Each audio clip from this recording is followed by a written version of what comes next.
Doctor, నా TSH నార్మల్గా ఉన్నాయి, కానీ నా సిమ్టమ్స్ టైర్డ్నెస్, నా ఎయిర్ లాస్, నా వెయిట్ రిడక్షన్ మాత్రం ఏ మాత్రం కూడా ఇంప్రూవ్ అవ్వట్లేదు. ఎందుకు ఇలా జరుగుతుంది? నార్మల్గా ఏంటిదంటే థైరాయిడ్ టాబ్లెట్ వేసుకున్నాక చాలా వరకు సిమ్టమ్స్ అనేది థైరాయిడ్ వల్ల వచ్చే సిమ్టమ్స్ అయితే చాలా వరకు క్యూర్ అవుతాం జరుగుతుంది. బట్ కొన్నిసార్లు మనం థైరాయిడ్ టీఎస్హెచ్ లెవెల్ నార్మల్ ఉన్నప్పటికీ కూడా కొన్ని సిమ్టమ్స్ అనేవి తగ్గవు. ఎందుకంటే థైరాయిడ్ వల్ల వచ్చే సిమ్టమ్స్ సహజంగా వేరే విటమిన్ డెఫిషియన్సీస్ వల్ల కూడా రావచ్చు. ఇప్పుడు చూసుకున్నట్లయితే విటమిన్ డి డెఫిషియన్సీ ఉన్న, విటమిన్ B12 డెఫిషియన్సీ ఉన్నా, ఐరన్ డెఫిషియన్సీ ఉన్నా కూడా సేమ్ ఇలాంటి సిమ్టమ్సే ఉంటాయి. ఎక్కువ ఎయిర్ ఫాల్ అవ్వడం, బాగా టైర్డ్ గా ఉండడం, ఇంకా ఎక్కువ అరుగుదల లేకపోవడం, ఆకలి లేకపోవడం ఇలాంటివి. సో ఇవే కాకుండా ఇప్పుడు చాలా మంది బిజీ లైఫ్ లో ఈ స్ట్రెస్ ఇంకా స్లీప్ కూడా చాలా వరకు ఎఫెక్ట్ అవుతుంది. వీళ్ళల్లో కూడా ఏంటిదంటే ఎర్లీ మార్నింగ్ లేచినప్పుడు వాళ్ళకి ఏంటంటే వర్క్ లైఫ్ ఇంబ్యాలెన్స్ వల్ల బాగా టైర్డ్నెస్ అనేది అనిపిస్తూ ఉంటది. సో మనం ఓన్లీ థైరాయిడ్ టాబ్లెట్ ఒక్కటే తీసుకొని థైరాయిడ్ ప్రొఫైలే మాటి మాటికి చెక్ చేయించుకొని అక్కడ ఎక్కడైనా రాంగ్ ఉందా అనేది, మేము తీసుకునే టాబ్లెట్లో పద్ధతిలో రాంగ్ ఉన్నది అనేది కాకుండా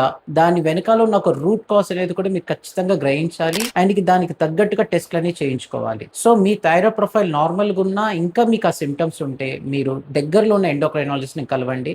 వాళ్ళు ఇంకా వేరే కారణాలు ఏమి ఉందో తెలుసుకొని మీకు చెప్తారు. Thank you.